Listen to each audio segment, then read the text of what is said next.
Welcome to the Dogon podcast. This is going to be a good episode. Oh, yeah. We are going to talk about core values, what we believe, really what makes us tick and who we are as a person. And maybe we can shed some light on a little bit of how we came up with the culture and what we want to do with Dogon Packs and how we want to treat our people and how we want to grow this company and how we want to, impact generations with what we're doing here. And maybe, we can shed some light on some things that you haven't thought about yourself. Right. But I know one of the biggest ones, I already dropped it in there, is for me, my biggest goal is to impact generations. Yeah. I got asked this question one time. And this guy was a pretty famous gentleman, or he was a pretty famous family. And he said, "Do you remember your great-grandfather's first name?" Yeah. No. And I was like, "No, I don't." And now I know what it is because I've looked into it since then. But I found it so interesting. And he was like, "I know mine because he did this and this and that." And I was like, "Oh wow." And they're like, and then other people, like some people's great-grandparents, there's statues of them. Right. Like some people's great-grandparents, there's buildings at colleges that are named after them. Yeah. So it's like, what can I do? And it's not like it used to be an ego thing for me. There was like, I don't want my name to disappear. I don't want Alex Trefny to be unknown and just be this, insignificant blip through infinite amount of time in humanity, and it was like, and that was like a fear of death and a fear of, of reach and really what we're all looking for is to be heard. Me personally, I actually don't care about the fame. I don't care if anybody knows my name ever, but I do want to impact a lot of people, and I do want to bring a lot of good. And I don't know, I've never really been attracted to fame or I've been attracted to fortune, but never really fame. I don't care to be known by anybody. I just want to do good, and if people see it, people see it. Amen. Yeah, and see, for me, it wasn't like I want to be known, but like this with, like for me, it was all about, I wanted the name recognition because I wanted to get into politics. I wanted to get, and so it was like, I understood. I was like, different goals that you have that would help it. So when I was younger, they were much more ego driven of like, I want people to know I'm smart. I want people to know that I can do this, that I'm a good leader. Now it's like people can see that with my actions. I don't need anyone else to know but me. Right.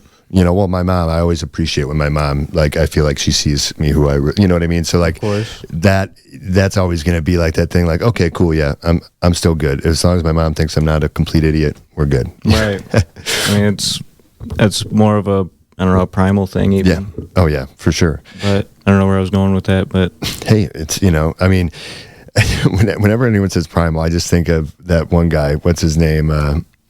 He eats all the liver. And, Liver King? Yeah, Liver King. Like, he's a fucking scam.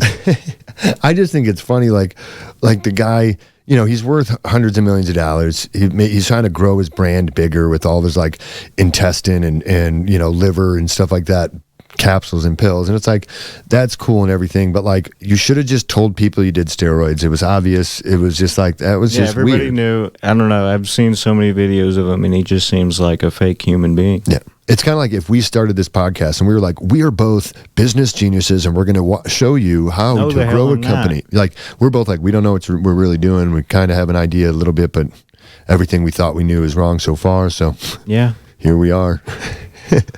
But yeah, to me, it's like, it comes down to what you're made of and your core values and what you believe in life is a big deal, and character and integrity and doing what you say and saying what you mean are important things. And and that's why, like with Liver King, it's like, that's really, actually a huge one for me. I've always been incredibly honest. I don't like lying. I'm not good at lying. Amen.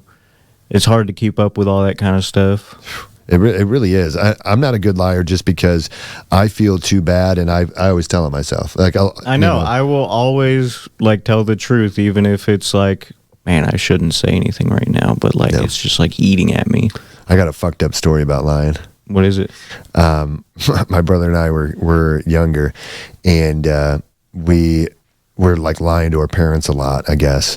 I don't even really remember, but my mom told us that she was getting rid of our cats, you know, and that like, and like, unless we, you know, did this or told the truth about that. And then she she listened to us talking about it to where we're like, well, let's just be honest and and then she was like, I'm not giving away your cats. This was to teach you about, you know, being honest and not lying. And we were going to lie so that we could get to keep the cats, you know, but we decided not to. I don't remember all the details. Maybe we'll call my mom one day and we'll ask her the story. That'd be funny as hell. But yeah, so it was like, then when I found out, I was like, you're lying to us? And she was like, yeah, how does it feel? And I was like, oh man. And dude, I literally, every time I lie, I still remember that. And it's just like my cat, you know, like. I don't know. I just never have, I just feel like there's always a better outcome whenever you tell the truth. Well, sometimes there is a reason to lie to certain people. Because certain people can't handle the truth. Amen. Amen. Other than that, I really do try to be as honest as possible. Yeah, but sometimes like people want to sugarcoat things. Yeah. And it's like, if what you say is going to make somebody uncomfortable or hurt their feelings, sometimes it's supposed to. Sometimes it's supposed to, you know, what you are going to say is supposed to make them feel a little bit uncomfortable because there's a disconnect from what they said or what they believed and what you said and what you believe. Yeah. And so it's like if you sugarcoat it, you know, then it's like it takes away from what you're actually trying to communicate. You'd be like, well, it doesn't really bother me when you do this that much. It's just, it is kind of upsetting sometimes, but really, like, really bothers you. Then all that's going to do is perpetuate that problem with that person. And then it goes in the far end too. If you try to be like a zinger and be like, yeah, it bothers me so much when you do this, it's because you're like that, you know, and you like try to dig at them or something, you know, then that in its way is too far as well. Yeah. You know, so it's like you got to have that happy medium and just try to be real with people. Right. You know, that's important to me, you know, and go ahead. Oh, I don't know. Go ahead. I was just going to say, I used to have a big problem with that because I'm a people pleaser. So I used to like never, ever say anything to anybody. That was me 100%. I could never tell someone something that would make them upset. Right. Or, I don't know. I just couldn't do it because I just felt bad, I guess. I don't know. Yeah, I couldn't even fathom it. Even when I would like see something wrong that's like going to cause a big problem and I'd be like, oh my gosh, this is, man. No, I can't. And I would just let it go. And then it'd be like, and they'd be like, I wish somebody told me, you know, and I'm just like, I should have said something. But it's like, but I've changed that. I've worked on that big time in my life. And I think I've gone a little bit too far with it.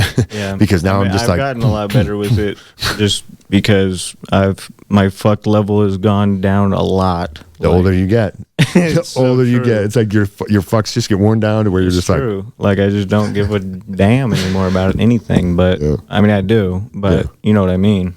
Yeah, it's like you're not going to carry an emotional weight of bullshit about something that you know that isn't your fault or that's not. Don't fucking. It's not my issue. I don't care. It doesn't matter. I'm not going to fucking worry about it. Yeah, I can handle what I got to handle regardless. You know, but yeah, so I mean, it comes down to like who you are as a person and really what guides you and what you use to navigate in life. And some people don't, you know, feel the need to say what they mean and mean what they say. You know, some people don't feel the need to be honest, you know, and it's like, and that's a difficult thing because you never know what parameters you're dealing with somebody in. And, you know, you trust in them. I've trusted a lot of people, you know. I think in our company, one thing I think we're going to just say this right now is we're never going to full and check a single person.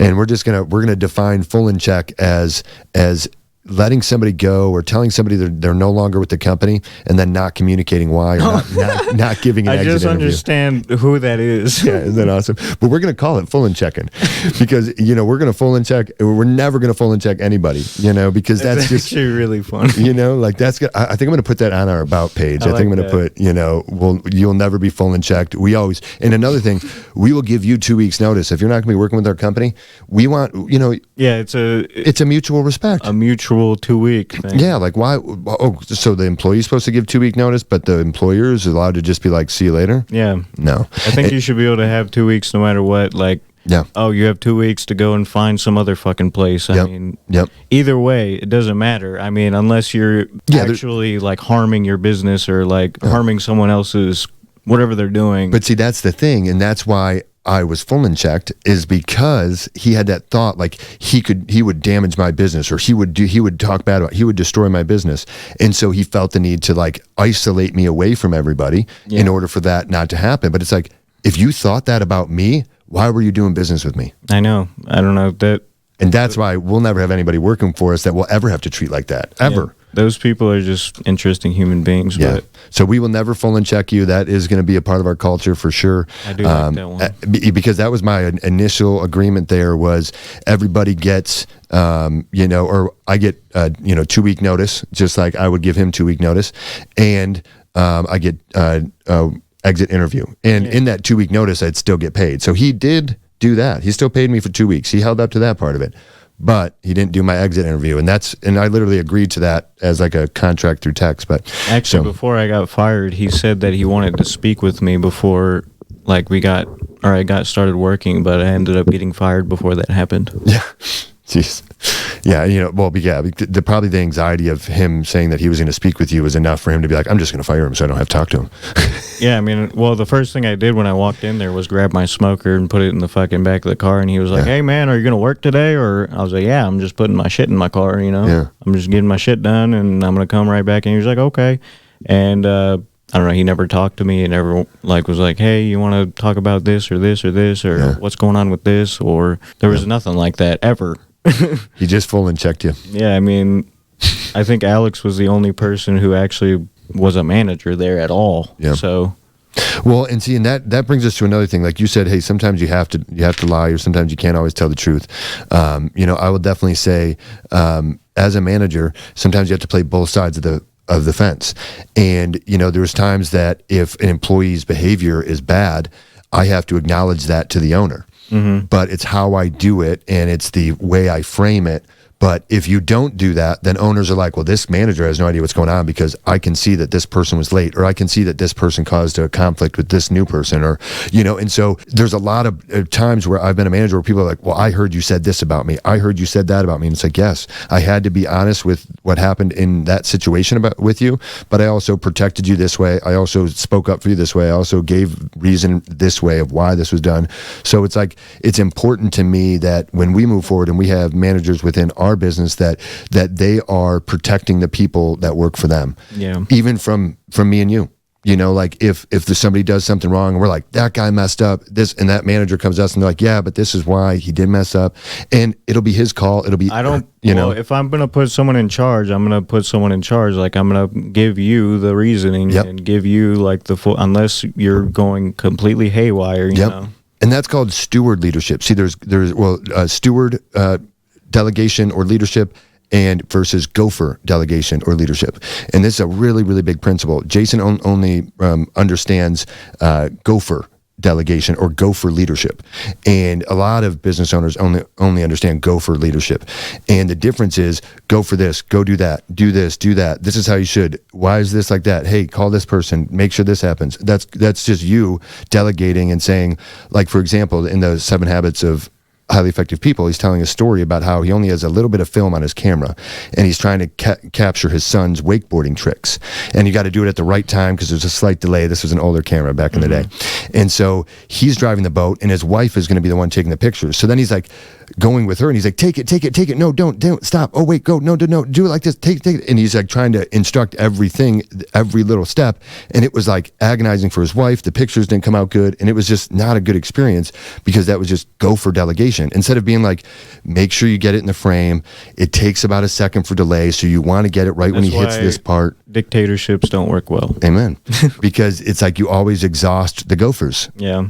And so what you were talking about is steward leadership or steward delegation, where it's like, this is our goal. Our goal is, up and active and personal development, whatever it is. Or our goal is, this, for our affiliate marketers, it's like, your goal is to get videos up and people driven to the website, and it's like, now how you do that is up to you. Now you work for yourself, you're your own boss. I'm actually working for you. If I have time and you need something, you come to me and you ask for help, and I'll help you immediately. Right. Like, that's the way it's supposed to go. It's not, I'm supposed to let them freely active or freely be how they are, and then provide resources and provide my time and help as if I worked for them. Right. And if you look at some of the places I've worked in the past, including this one that we were just talking about, the times where I was like, I need this and he got me that, I need this and he got me that, and there was no question and there was no like friction. It was just like, I need this, okay, here it is. I need that, okay, there it is. Growth happened very rapidly. Yeah. As soon as there starts to be a, hey, I need this, I wouldn't do it like that. I would do it. You just switched to go for delegation, where all of a sudden you're taking power away from somebody that you said, hey, you're in charge. Something that reminds me of that is my experience at Sam's Club, actually. One of the managers up there, I'm not going to say his name or anything, but he was actually a big-time gopher, I think, and he was right above the meat man, the meat leader. Yeah. I think you know who I'm talking about, but I don't know, he was always heavy on delegation, always heavy on do this, do that, do this. He would never actually do anything. He would always be delegating everybody, and I don't know. It's not that good because he's over multiple different departments. He's not always in this department. I know what's going on here. I know how everything is supposed to happen. Yep. So allow me a little bit of leeway and let me handle things how I think things are supposed to be handled, so that things can go well. Like you aren't here all the time. You don't know everything that's going on. I do. Yes. So, and that's what people don't realize too. Like when you have gopher management or leadership versus steward management and leadership, what happens is they come into a scenario and they take a snapshot of one moment, and then they expand that moment and they talk to you as if this moment is all like that is everything. That is your whole life. That's the experience. All you've ever done. Yep. And they don't leave room in their head to assume the best, that this is a snapshot or an individual moment. I will say, like the main head woman at that location, she understands that. Yeah. And I will say the guy right below that guy, he understands it because he actually he gave perspective. I love that guy. Yeah, he's awesome. He's kind of. We'll do a whole episode about him. Maybe one day. He's funny as fuck. But like that, he tells you like, not like do this, do that, do this, do that. He's like, hey, this is what we're trying to make it like, because if they see this or if they do that, then it's going to be like this. And if this person comes up to you, man, you just need to shut your mouth, keep your head down. Yeah, you say bad things happen when they come around. Absolutely, and you just do it. And he gave you the reason behind it, and then gave you the resource. Like, I don't care if you do it this way or that way. If you want to do this, as long as it gets done, it really don't matter how it gets done. Yep. Every once in a while, he'd be like, don't ever do it like this, or don't do that, or if you're gonna do that, do it back like here. You stupid, what did you do? But I saw that shit. Yeah, but he's like, he gave you the understanding, and he's a steward leader, and you can tell because he owns his own business. You understand that he has gone through this process before and realized, like, oh, I will exhaust myself, I will burn the other person out. And see, if you always are a gopher leader, you will never be able to step back. You are always necessary. You are always required for each individual decision and action, and it's exhausting. And if you don't create like respect and to where people actually like you and like what you're saying, and well, they don't have to like everything you're saying, but respect what you're saying, and know that you're not trying to mislead someone, or I don't know. They have to, and that comes back to another aspect of like crucial conversations and interacting with people, is like, you have to assume the best in others. And if you can't assume the best, if you think somebody's like an idiot or incapable, then why are you working with them anyways? Right. And so like when you give somebody room to operate, you give them resources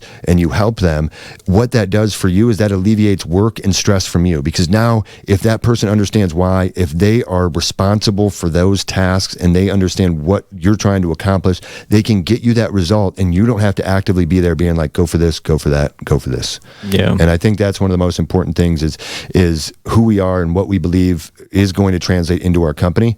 And a big part of that is going to be a mutual level of respect, understanding, and steward leadership, not gopher. Yeah. That's for sure. Pretty cool, yes. But yeah, man, that's some wild stories. We should have that guy on here. Maybe he can tell his wife or tell his joke about his tattoo. But, which one? Oh, I can't say it. Okay. Yeah. The $100 bill. Yeah. Yeah. Well, his wife likes to blow money, so if that gives you any hint, it's like, hey, it was fun, guys. Thanks for joining us today. See you later.